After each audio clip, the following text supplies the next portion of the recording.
Uy, birthday po ni Senator Bato de la Rosa nung isang araw. Kung di po ako nagkakamali ay nung January 21.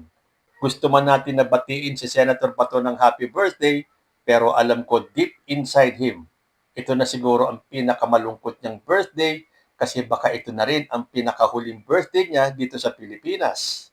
Dahil sigurado po ako, kahit na saan siya magtago, mahuhuli rin po siya. Unless magtagumpay ang kampo nila ng mga DDS ni Sara Duterte na mapabagsak si President Bongbong Marcos ngayon at maiupo nila si Sara Duterte para siguradong ligtas si Bato de la Rosa. Pero sabi nga pagkahaba-haba man ang prosesyon ni Bato, sa ICC din ang tuloy. May mensahe nga pala si former President Rodrigo Duterte kay Senator Bato.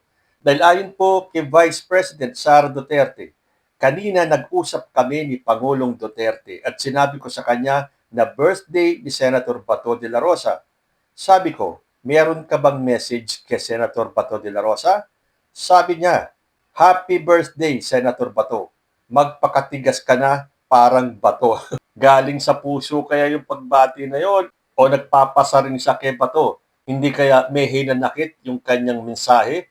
Dahil siyempre kung siya ay nasa dahig dahil sa mga kaso sa kanya ng ICC, hindi nga ba at dapat nandun din si Bato para damayan siya? Dahil noon, di ba, ang lakas ng loob sabihin ni Bato na siya ay ready to join the old man. Meron pa nga siyang sinabi na kung papayagan daw na siya ang magbabantay kay former president as in siya ang magiging caregiver? O bakit ngayon? Parang wala siya talagang planong magpakita. Siya po ay magtatago as long na kaya niyang magtago. Di ba parang tinraidor naman niya si Digong?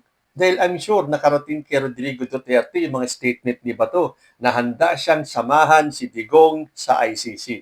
Tapos ngayon nagtatago siya. Naglabas niya pala ng mensahe itong si Bato sa araw ng kanyang kaarawan. Basahin ko yung kanyang statement. Here I am, alive and well, gratefully celebrating 64 years of this God-given life. I am waiting for a true seeking for justice to emerge and take over, not this threat of fake and foreign meddling from those who do not and can never know us or be us. If indeed there are cases against me, then I wait for a time and a certainty that I shall be able to face these cases as a Filipino before Filipinos. Kung papayag lamang ako na ako'y huhulihin at lilitisin ng mga tao at korting banyaga, tila binaliwala ko na rin ang pakikipaglaban ng ating mga bayani at sundalo para sa ating kasarinlan. Hinding-hindi ko sasayangin ang dugo at pawis ng mga Pilipinong lumaban para sa Pilipinas. This is patriotism. Nakakaiyak naman itong mensahe ni Bato. Talagang hindi daw niya sasayangin ang dugo at pawis ng mga Pilipinong lumaban. Parang napakalayo naman yata ng sitwasyon nila. Dahil sigurado ako, yung mga kaso ng mga lumaban para sa kasarinlan ng Pilipinas ay hindi tulad nung kaso ni Bato de la Rosa. Of course, yan na naman po ang tatak ng mga DDS, ang magpa-victim, ang magpaawa. Pinalalabas kasi ni Bato na siya ang biktima rito. Hindi po si Bato ang biktima rito. Ang biktima po rito ay yung mga napaslan sa EJK o dun sa war on drugs ni former President Rodrigo Duterte. Sabi pa ni Bato, I remain patient and composed. I remain dignified. To those who are all too eager and impatient, try flipping your script. Ask yourself, why are you excited to surrender your fellow Filipino to foreigners? Where is your moral fiber? Why are you the first to applaud the collapse of our sovereignty? I wait too for your change of heart. Wala pong mangyayaring change of heart, Senator Bato. Huwag mong sisihin ang taong bayan. Ang sisihin mo yung sarili mo at pumayag kang maging kasangkapan ni Digong sa kanyang war on drugs. Tayo po ay naging miyembro ng ICC. So during that time, tayo dapat ay magpasakop sa kanilang mga batas. Yung ginawa ninyong krimen ay nasa ilalim ng crimes against humanity. So bakit parang kasalanan pa ng taong bayan kung sila ay gustong makita ka na sagutin ang mga kaso mo sa ICC?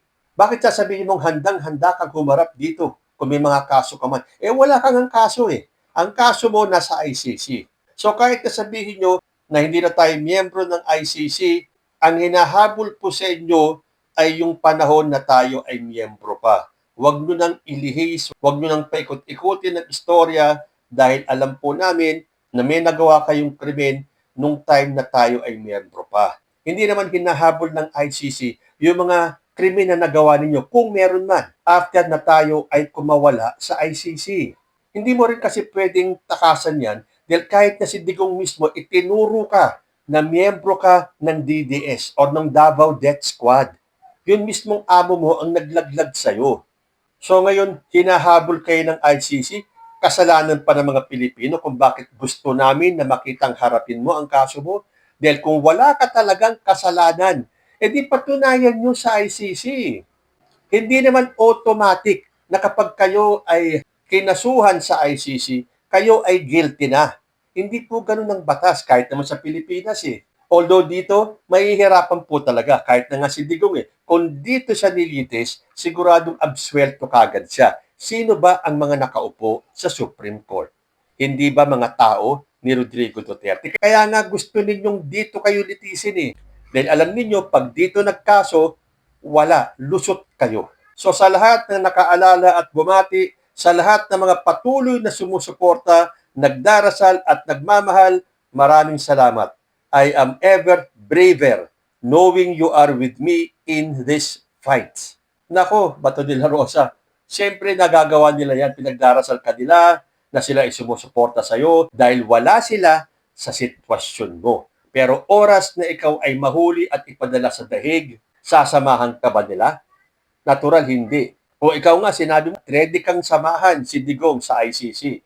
Pero ngayon, nagtatago ka. Tapos kung ano-anong dahilan ninyo, meron ka pang kasarilan-kasarinlang na masasayang yung dugot pawis at kung anuman ang mga pinaglaban ng iyong mga ninuno, hindi kami madadaan sa ganyang mga drama. Meron ka daw nagawang kasalanan, kung para sa'yo wala, humarap ka. Pagtatapos ni Bato, on my 64th birthday, I make this wish. If I may be permitted, that the Philippines will once more be restored to true nationhood, one that demands that justice be served right here, on our shores, in our courts. Justice that requires us to stand tall and proud as Filipinos. Nothing more, nothing less. Lupa ng araw ng luwalhati't pagsinta, buhay ay langit sa piling mo. Pagwawakas ni Senator Bato de la Rosa. Alam mo yung wish mo ba to na sana ay mabalik muli ang totoong nationhood sa Pilipinas? Bumalik na po. Nationhood na sinira ninyo nung panahon ni Digong. Sa ilalim ni President Bongbong Marcos, bumalik na po ang sinasabi mong true nationhood. Huwag mo na kaming daanin sa mga dito dapat litisin, dito sa ating korte, dito sa ating justice system, dahil hindi po uubra yan.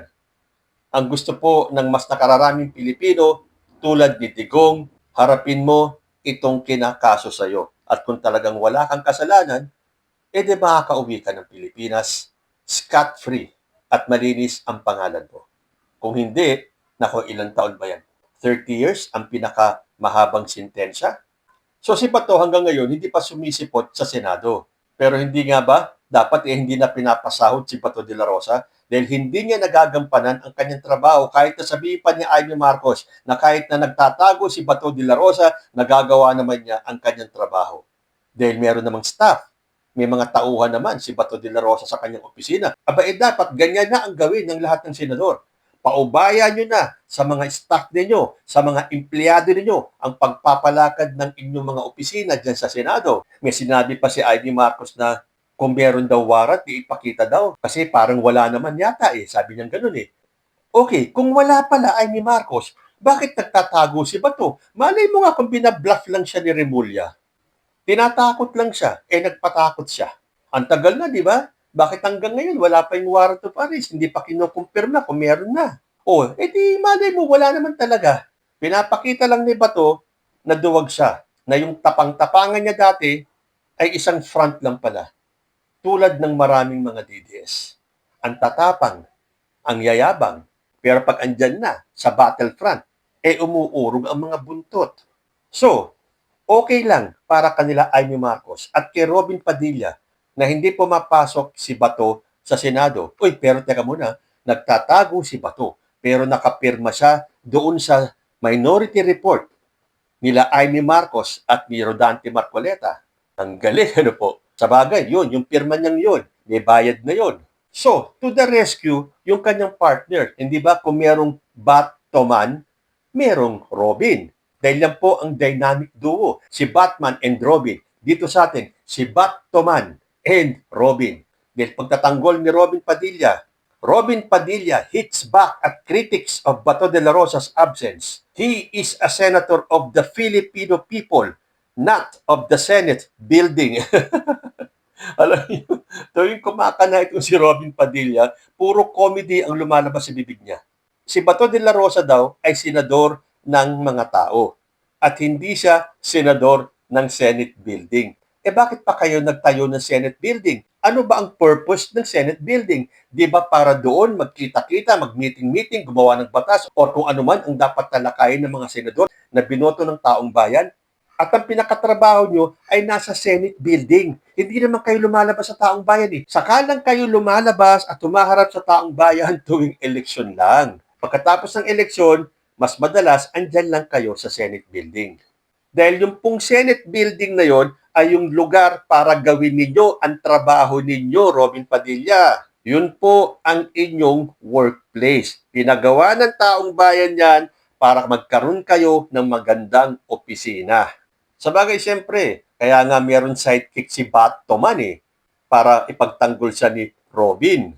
Ito pa, sabi ni Padilla, bakit po ba mainit kayo kay Senator Ronald Bato de la Rosa? Hindi po yan police patola. War veteran po yan. Wala kaming pakialam, Robin Padilla, kung war veteran si Bato de la Rosa. Hindi po namin inaalis sa kanya yung titulong yun kung siya man ay naging war veteran. Pero yung war veteran mo, Robin Padilla, ay may nagawang krimen. At siya ay may arrest warrant. Di umano wala pa kasi. Pero sa inaasta ni Bato de la Rosa, sigurado ako na may nakarating na sa kanya na talaga at totoong may warrant of arrest. Dahil kung wala at haka-haka lang yan, lilitaw yan. Matapang yan War veteran yan Senator of the people yan Pero sa pagkakataong ito, wala pong saysay yung pagiging war veteran. Kahit na ba ikaw ang may hawak ng ginto sa pagiging war veteran, kung meron ka namang dapat haraping kaso, dapat panindigan mo ang pagiging veterano mo. So kay Robin Padilla, nung sinabi mo na pag hinuli si Bato, isama ka na, di sumama ka na. Hihintayin namin yang sinabi mong yan. Na kapag hinuli si Bato, sasamahan mo siya. I am sure, hindi mo gagawin yan. Kung si Bato nga, sinabi niya, ready siyang samahan si Digong sa ICC. Bakit ngayon? Nagtatago siya. Ganyan din sigurado ang gagawin mo. Oras na lumabas yung warrant of arrest ni Bato de la Rosa at mahuli siya, tingnan natin kung magagawa mo yung sinabi mong hulihin ka na rin.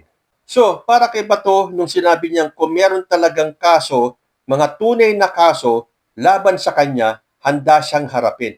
Ano ang tawag mo sa mga kaso sa ICC? Laro-laro? Moro-moro? At panghuli, ito po ang mensahe ni Senator Robin Padilla kay Senator Bato de la Rosa. Isa kayong inspirasyon. Nagbigay ng mensahe si Senator Robin Hood Padilla kay Senator Ronald Bato de la Rosa para sa 64th birthday ng huli noong Miyerkules, January 21. Sabi ni Robin Padilla, maligayang kaarawan, Senador Bato de la Rosa. Isang karangalan na makasama at makatrabaho ang isang leader na hindi natatakot manindigan para sa tama. Sabi sa inyo, kapag si Padilla ang nagsalita, may tama po talaga. Karangalan daw niya na makasama ang isang leader na hindi natatakot pero nagtatago. Dagdag pa ni Robin Padilla, sa bawat laban, kita ang tapang, malasakit at tunay na hangarin na maglingkod sa bayan. Ay, naku, ewan ko sa iyo. Kayo po, anong masasabi niyo rito sa tandem ng Batman and Robin? Comment lang po down below and I will see you in my next video. Diyos ti Agmina.